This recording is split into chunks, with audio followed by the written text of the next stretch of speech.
সেজে গুজে রেডি হয়ে আলতা নিয়ে বসে পড়লাম, পায়ে আলতা দেব। তো বুঝতেই পারছো কেন আলতা দেব। সাধারণত আলতা আমরা ঠাকুর পূজা দিলেই দেই, তো সেটাই আর কি। তো শুভ সকাল আমার প্রিয় বন্ধুরা, কোচবিহার জেলার ছোট্ট একটা গ্রাম থেকে আমি পিঙ্কি, আর আমার ব্লগ চ্যানেলে তোমাদেরকে জানাই অনেক অনেক ভালোবাসা আর অনেক অনেক স্বাগত। তো তোমরা যে যেখান থেকে আমার ভিডিওটা দেখছো, আশা করছি সকলেই তোমরা ভালো আছো, সুস্থ আছো, আর আমরাও ভালো আছি। এখন দুপুর বাজে প্রায় 2টেই বাজে। তো সকাল থেকে সমস্ত সংসারের কাজকর্ম সারা হয়ে গেল, এখন রেডি হয়ে গেছি, যাব কাকুর বাড়িতে। তোমাদের তো এর আগের ব্লগে বলেছি যে কাকুর বাড়িতে পূজা আছে, মানে আমার বাবার মাসির বাড়িতে। তো সেটা পরেই বলি। তো আলতা নিয়ে বসছি, কারণ আজকে অনেক শখ করে উপোস আছি। এই 1 ঘন্টার মধ্যে তোর বাবা স্নান করে আসবে, খাওয়া দেবো। হ্যাঁ, ফোন করবো। সকাল থেকে দুপুর 2টা পর্যন্ত এত ব্যস্ত ছিলাম বন্ধুরা, মেয়ের সাথে যে ফোনে কথা বলবো সেই সময়টুকু পাইনি। তাই ভাবছিলাম রেডি হয়েই ফোন করব। তা আমি ফোন করার আগেই ও ফোন করে খোঁজ নিচ্ছে যে আমি কি করছি। ওকে কালকেই বলে রেখেছি যে আমার ফোন করতে কিন্তু একটু দেরি হবে, আর সকালে ওর বাবার সাথে কথা হয়েছে, তাই ওকে বললাম পৌঁছে গিয়ে তোকে জানাবো। আর আমার বরটাকে সকাল থেকে বলছি যে আমি উপোস আছি, মায়ের পূজা দেবো, তুমি আমাকে একটু সন্দেশ এনে দিও। তো বলছে যে এনে দেবে, কিন্তু এখন বলছে যে আর যাবে না। তাই দাদা আর মা যাচ্ছে, ফোন করে জানালাম একটু সন্দেশ নিতে আমার জন্য, ওই 100 টাকার সন্দেশ নিতে বললাম। তা দাদাও নেবে, মার জন্যও নেবে, আর আমার জন্যও নেবে। তো এদিকে একটা কিছু তো নিয়ে যেতে হয় না। তো ঘরে চানাচুর আছে, এখন তো ওই যে চানাচুরি নিয়ে যাই কোথাও গেলে, আর চানাচুরটা খেতে না ভীষণ স্বাদ। তো এর আগে ওই যে পিসির বাড়িতে নিয়ে গেছিলাম, তখনও চানাচুর নিয়েই গেছিলাম।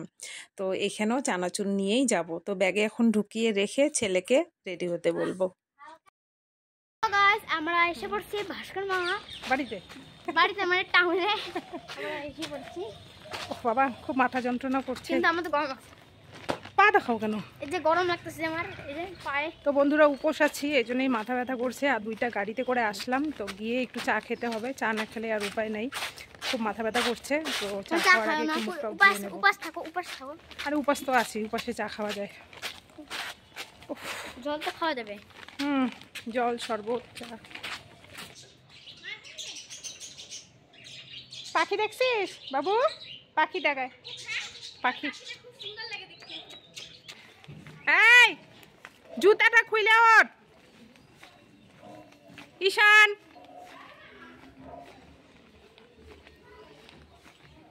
দেখাও না, মুখ নিয়ে যাবার কলচা। কাপ খায়া ধুয়ে তো। কাপ খায়া বলে ধুয়ে। কাপ খায়া, কাপ চা খাবে না কাপ খাবে? কাপ খাবে। এসে দেখি মা চলে আসছে, তো ভালোই হয়েছে। মাকে বললাম চা করতে, পিসি আর আমি চা খাবো। খেয়ে দুইজনে হাত মুখ ধুয়ে শাড়ি পরে যাব মায়ের মন্দিরে। আর আজকে সত্যিকারেই একটা জিনিস আমার খুব ভালো লাগছে, মায়ের পুজো দিতে পারবো। অনেক বছর থেকে এই মায়ের পুজো দেই না। আগে তো এই কাকুর বাড়িটা আমার বাবার বাড়ির পাশেই ছিল, তো সেখানে এই মায়ের মন্দিরটা ছিল। তখন ছোটোবেলায় আমি রোজ পুজো দিতাম, আমি দিতাম, আমার কাকি দিত। তো এই পিসি হচ্ছে এই বাড়ির মেয়ে। তো এখন মন্দিরে ঢুকছি, তো আজকে পুজো দিতে পারবো, এটাই আমার ভীষণ ভালো লাগছে যে অনেক দিন পরে আজকে পুজো দেব। তো চলো মন্দিরে যাওয়া যাক। মায়ের পুজো বলে কথা, মন্দিরে আসার পর থেকেই তো ওই যে বক্সে গান বাজা শুরু হয়ে গেছে। একটাই ভয় কপিরাইট লাগবে, তার জন্য ওখানকার কোনো ভয়েস আমি দিতে পারি নাই। তো এখন ভয়েস ওভারগুলো দিচ্ছি। আর এই ব্রাহ্মণ দিয়ে পুজো করছে, এসে শুনলাম এই ব্রাহ্মণ এমন পূজা করে, সারা রাত ধরে পূজা করে। তো পূজার শেষে দেখলাম ঠিক 3:20 পূজা শেষ হয়েছে। বসেছে কয়টার সময় জানো? 7:20 বসেছে, মানে 7টার পরে অমাবস্যা লাগবে, 7:20 বসেছে। আর পূজা শেষ করেছে 3:20। তাহলে তোমরা ভাবো কত ঘন্টা ধরে পূজা করেছে। আর প্রত্যেকটা ঘট আলাদা আলাদা স্বস্তিক, অনেক নিয়ম, অনেক নিষ্ঠা করে এই মায়ের পুজো হয়। মানে এই ব্রাহ্মণের বাবা করতো, এখন তার ছেলে করে। তো এত নিয়ম করে। আর এখানে দেখো সবাই মিলে সবজি বানাচ্ছে, কারণ খিচুড়ি তো হবে, খিচুড়ির সাথে লাবড়া লাগবে, তাই সবাই মিলে সবজি কাটতে বসছে। আর এখানে একটা গল্প হচ্ছে, খুব হাসি মজা হচ্ছে।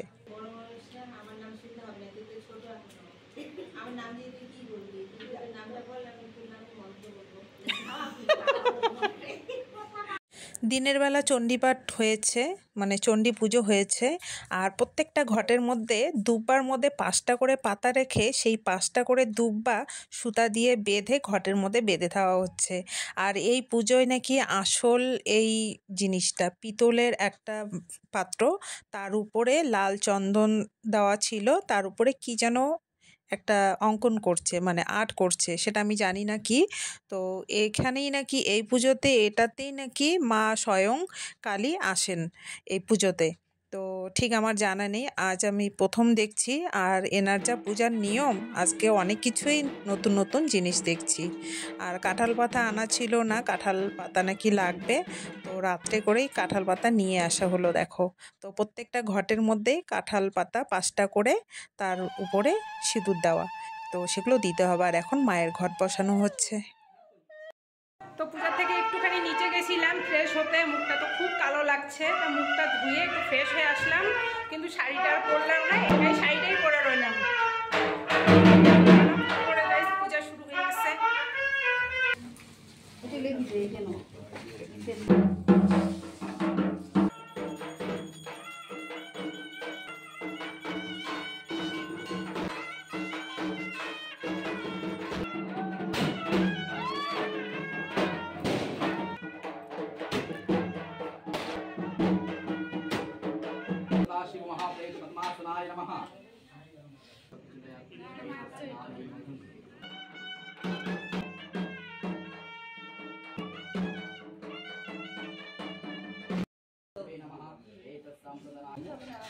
याद पादो जल संस्पर्शस्ते मापो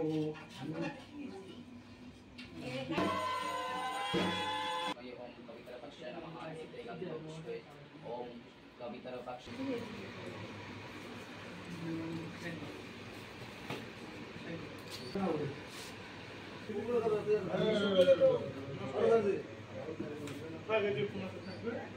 एते गन्धो पुष्पिंकर प्रदीपानं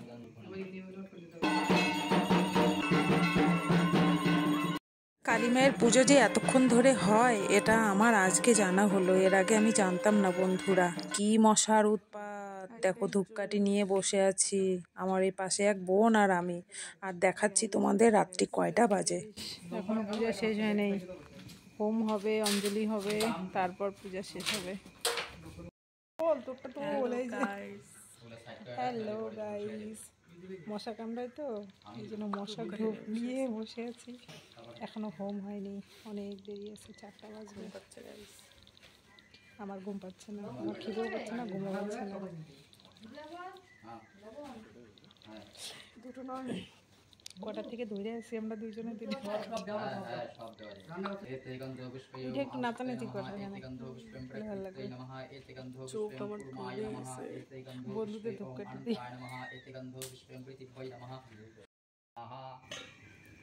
क्लीं स्वाहा क्लीं स्वाहा काल भैरव सहित श्रीमद्भद्रकाल्यै स्वाहा।